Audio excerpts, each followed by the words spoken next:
قدران و مدارانی سبیتیران ما در هر یک جا امر معروف میکنیم وادار میکنیم که شرایط بده شده است. هر یک بنده مسلمین باید فهمد که هر یک قدم ما گناه است. چون که میگویند جوانان زیایان آینده ملت است. اکثر زیایان حاضر در تاکید میکنیم که بچه های جون تپروس نکشه ناس نکشه و تو مرد باشی بنگ بزن افیون بزن آنه گیر بزن ککایی مریخوان بزن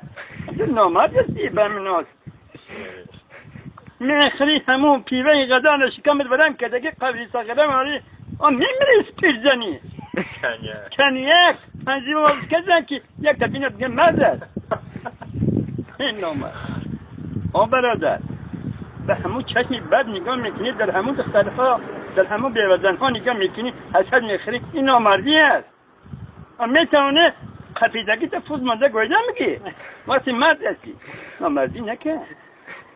ما در پس در میزنیم همین مسئله رو میبینیم هرچی مرد باشه خفیدگی چه کس کده گویده میگیره نمیتونه کون تا بجا با همین برادر عبری معرفی خانزینه ما با خنسید کسی که یگان عرض شکایت دارم همه به عرض زرین نال خود سیاد که دنگ زنید